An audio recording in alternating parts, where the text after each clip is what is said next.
As a studio owner, you are passionate about movement, health, and transforming lives through the movement practice that you share with your clients. But to make that passion sustainable, you must also be financially savvy. The choices that you make regarding pricing and investments and budgeting really does directly influence your studio's ability to scale and thrive. It's not just about revenue, it's about creating a business that supports your dreams and helps you make a lasting impact in your community. In today's episode, I'm joined by a very special guest, and we are going to explore the importance of financial well-being for studio owners. We'll discuss how a healthy financial mindset can lead to more informed and confident and strategic decision-making in your studio business. Well, hi there, I'm Sarah Glanfield. I'm a business and marketing strategist just for boutique fitness studio owners like you. If you're ready to be inspired and make a bigger impact, you're in the right place. All you need are a few key strategies, the right mindset, and some support along the way. Join me as I share the real-life insights that will help you grow a sustainable and profitable studio. This is the Pilates Business Podcast.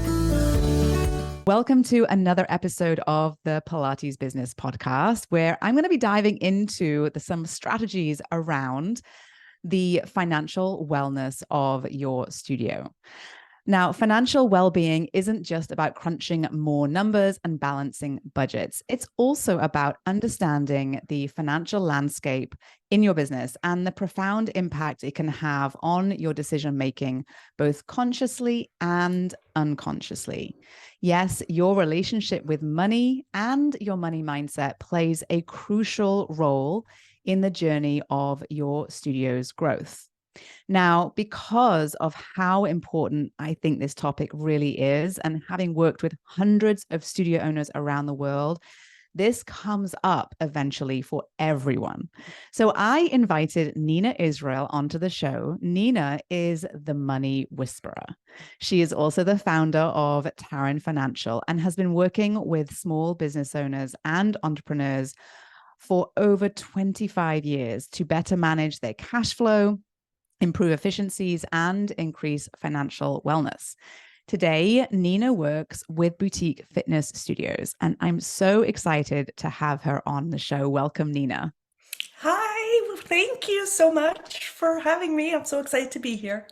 I'm so glad you're here. So a few weeks ago, Nina came into my Thrive group coaching call, and we talked all about money with all of the members inside. And there were so many light bulb aha moments that came up for the members inside that they said to me, Saran, we need to have Nina come back and do more of this with us and have more of these conversations. And so I thought, you know what, this is probably a conversation we need to have on a larger scale. And so I'm so glad that you've agreed to come on the podcast and share a little bit more about all of your insights and knowledge with us. Absolutely. Happy to be here. Where should we start? So where should we start? Well, so tell me this. So you've been doing this a long time, right? Yes. And, when people come to you and they find you and they say, Nina, you're the person I want to work with, knowing what they know about you, what is it that they're looking for typically when they find you, would you say? I would say the first thing they're coming to me about would be cash. It's about their cash flow, and that's what they're asking about. Okay. And give me some examples or specifics about what that might look like for someone. That would be, I don't know how to manage my money. I don't know where I stand with my money. I don't know what I should be looking for. I don't know if I'm doing this right. I'm scared. Mm-hmm. I'm intimidated, and I'm ashamed because as a business owner, shouldn't I know this? Yes. And my answer is no. Of course you shouldn't know this. No. Hello, only 26 states even teach about finance in school. And when they do, it's about personal finance. I didn't learn about money in school. Did you? No. So how are you supposed to know this? Did you come out of the womb knowing how to cook? No. You learn it. You learn it. Absolutely. Yes. Absolutely. And so when people find you and they're coming to you and they're talking about cash flow, Are they saying that they don't have the cash flow in their business? They seeing them? Are they aware of how that works? Is it that they're not generating enough revenue? What is it that are they looking at their bank balance and thinking like, oh my goodness, I need to do That's something about that's this? exactly it. They are Okay. using their bank balance to manage their cash flow. Okay. And that's is it's too much of a vacuum. It's one moment in time. It does not give you the oversight that you need as the CEO of your business. Right. Absolutely. I agree. Absolutely. So tell me this. So when you have someone come to you and they say, I'm really worried about my cash flow, or I have been, my bank balance is negative, or whatever that might look like for them, where do you begin to help them to perhaps get out of that place and into a place where they feel like they have control and they have they're knowledgeable and they feel like this is no longer a problem for them? So the first thing we do is we laugh. We laugh and laugh because this is far too serious a topic and it's so scary for so many people, and it doesn't have to be. Money does not have to be hard. Finance can be fun, and I will prove it to the world. I will. And the thing is, financial wellness is so essential, and we don't recognize this. So that's the first thing we do. We laugh and we say, and I say, I've got you. Because the way I describe it is sort of like I'm financial fungus. You're not getting rid of me. Like once you've got me, you're just not getting rid of me. Amazing. So we look at the whole picture, we take a step back, and there is a proven system that we look at. And essentially, when when when we're only focusing on the cash, we need to fix it. We need to take that step back and look at that big picture, right? And then we dive in because there's certain steps that you follow in your business to achieve financial wellness, and we move from financial wellness to financial wellness. And um and we just take it one step at a time. Awesome. All right. So it is possible to be able to run your business and actually enjoy looking at the numbers. Oh my gosh, my people? Oh, for sure. Because I think that is one of the biggest, my experience has been, and I talk numbers all the time with my studio owners. I mean, in fact, that's where we start. You can't build a business without knowing your numbers, and scale a business without knowing your numbers. And so I focus on this a lot with all of my studio owners inside of my programs, and they know their profit margins and they know their projections and they track their KPIs. They do all of these things, right? But the very Excellent. first time someone comes into my programs and says to me, and I say to them, okay, the first thing we're going to do is take a look at your numbers. I would say 9 times out of 10, the reaction I get is like, oh my goodness, I hate numbers. Who can someone else? I can't look at it. Someone else needs to do this for me. And they can't because at some point the numbers in your business are going to kick you in the butt. So it's just a question of you getting behind those so they're not behind you, kicking you in the butt. So this is where the first step is always money mindset. Always. It has to be, because we have a relationship with money, and it's one of the oldest relationships in our life. Starts when we're about 5 years old. And yes, you will hear that it comes from your parents and the way your parents were raised or the way they spoke about money. And yes, there is a lot of generational crap that goes into that, but it's so much more than that. Because if you look at circumstances that happen to us as we're growing up, brothers and sisters, siblings don't necessarily have the same relationship when it Right. comes to money. So what happens is it's all these different things that have to do with when you graduated, how easy it was to get a job, just different events, these different events that happen in your life events that affect your relationship with money. So because of that, we have to look at it, we have to respect it, and we have to understand it. And once we understand it, then we work with it. Because people who save, that's not necessarily healthy. Mm-hmm. And people who use money, who use their net worth to dictate their personal worth. That's not healthy. Yeah. So we work through this. And Yeah. the thing is, your relationship with money is your relationship with money. It's not good, it's not bad, it's unique. That's the thing. So no one else on the planet has lived your life and every single moment and has the exact same relationship with money as you.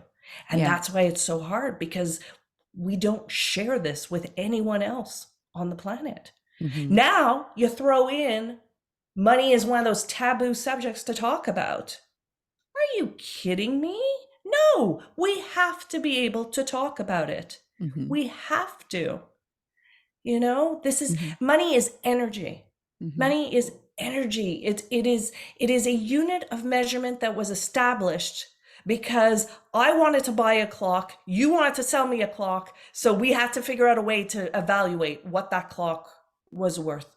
Yeah. That's it, you Yeah. know? So having, being aware of that relationship and recognizing perhaps that, you know, you and people around you have different relationships with money, and it means different things to different people, can help, actually, I think, you understand why people behave the way they are in certain scenarios, and perhaps why you have that reaction maybe when someone says, oh, let's have a look at your numbers, right? And it doesn't matter why that happened to you. It doesn't matter. We're not here to place blame on anyone else in the past, Absolutely not. right? What we're here Yeah, to do is say, okay, well, we know that we're in a situation right now where um, we kind of have this resistance in some way, shape, or form to numbers and what that means, or to money and what that represents for us. And so it's about getting to a place where that relationship doesn't stop you from growing and building and scaling your business. And I think exactly. that's the goal, right? The goal is to say, okay, well, we are where we are, but what can we do with, what can we work on? How can we perhaps shift some thoughts we're having and perhaps open us up and perhaps free us from some of these thoughts we didn't maybe even know we were thinking, and then Yes, help that then sort of feeds into this next perhaps phase of growth that might happen for exactly. you. The Mm-hmm. way I put it, is that relationship with money is 1,000% not your fault. You had nothing to do with what got you here with that relationship with money. However, once you're aware of it, well, now we can fix it. Yeah. Just because it's not your fault doesn't mean you can't be the one to fix it. So Yeah. now let's fix it. Can you just take a second and share with us Yeah. perhaps some of an example or two or three of, specifics of different types of relationships that you've seen? I mean, I know I've seen certain things. Like I've seen some folks resent their clients for having money that they don't have. I've seen some folks have a reluctance to raise their prices because they think what they offer is already too expensive, right?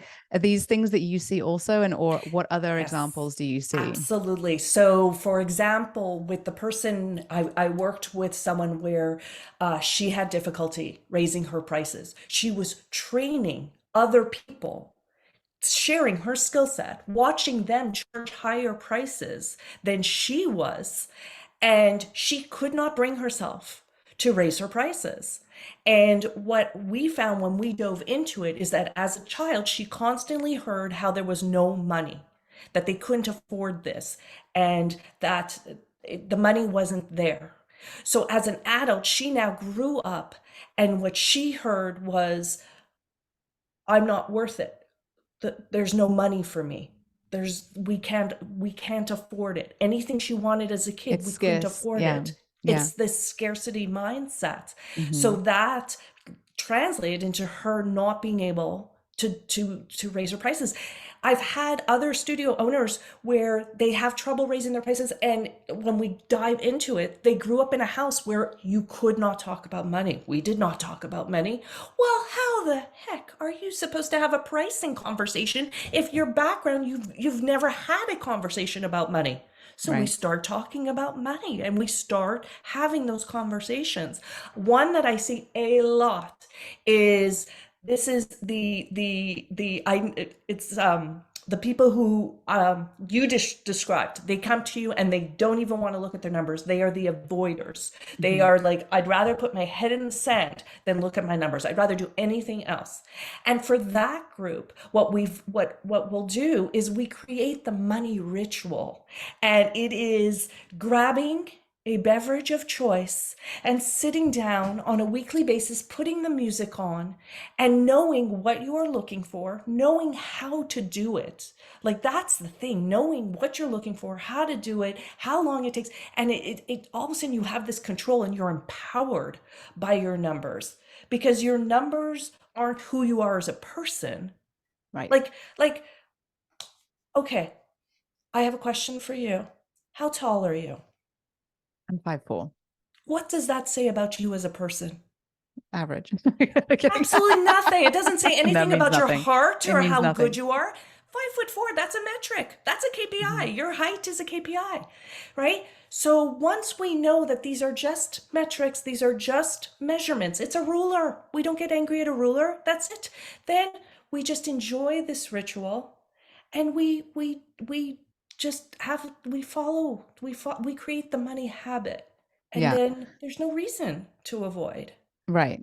I think once you are able to free yourself from the emotional ties that you have to numbers, that's when you can start to actually enjoy looking at them and seeing what that means for your business. But I think for as Absolutely. long as you are um, tying your character or your success or who you are on a personal level to a number, you will forever be tied to it. It'll be like a ball and Yeah. chain to that, right? And you are never going to be free of it. But it takes work to get through these, to sort of think through. And it's a change really in probably a lifelong habit of thinking that certain way. And so when you're making these shifts from a mindset perspective, just like anything that you're changing or looking to change, it's about doing this very consistently and creating it this habit around how you're thinking and catching yourself perhaps when you're thinking a certain way, or when you catch yourself or you're thinking about, or you're resisting doing something and you kind of see these habits and how they might be keeping you stuck,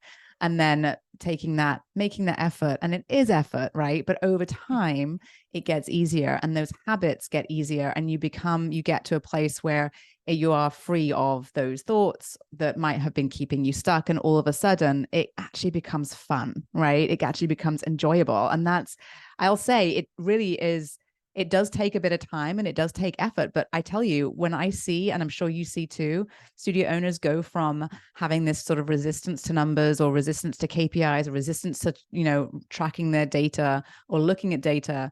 And then when they switch, they all of a sudden, everything in their business becomes lighter, and they find it becomes kind of like a game versus like this like Yes. heaviness. It's sort of like, oh, well, Exactly. let's see if I can cut these expenses. Let's see if I can raise this revenue. I wonder what I can do to do that versus, oh Exactly. my goodness, it's just, it's overwhelming and feels heavy. Oh, I went from someone, I had one client who came to me and said, I don't know anything. I don't look, I don't like once we dove into it, she was shocked at her payroll. That's how little Mm. she looked at her numbers. To I get into a meeting and she sits down and she's like, okay, so I did the analysis of this such and such an account and I looked at the variance and I thought I was talking to like a CPA. I was like, who are you? And it was beautiful because it was this empowerment. Mm. It is this empowerment. And now it's her coming to me, telling me what the numbers are saying, her saying what needs to be done. It is numbers are power. They really are in your business. They Yeah, really, really they are. really, really do give you And power. and what you were saying with it being a journey and taking time, absolutely, because we're talking about financial wellness. And there's three areas of that. There is the emotion of money. There is the psychology of money, and we spoke about that, and then there's the practicality of money. And if you just come in and start trying to tackle the practicality of money without looking at the other two, you're going to hit these limiting beliefs, these roadblocks, right? And the thing is, once and let's say you do work through the emotion and the psychology part, okay, now you got to learn the practicality part. Right. And it doesn't have to be hard. It Right. doesn't. Right. Absolutely. So tell us, once we've laughed, we've gotten Yes. through some of the mindset. Okay. Yes. And now we're talking about the practicality. So tell us a little bit about when you're looking at, the financial wellness of a company, of a small business, what is it that you're looking at specifically? So when we are starting to look at the practicality part, we are looking at cash. We are looking at financial statements. We are looking at KPIs, or key performance indicators. And we are looking at budgeting and forecasting.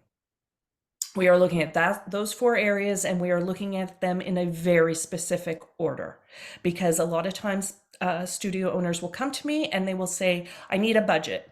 Yes, absolutely. You need a budget. But if you don't have the cash, the financials, and the KPIs all lined up and a solid understanding, your budget is a bunch of numbers on a spreadsheet that mean nothing. Nothing.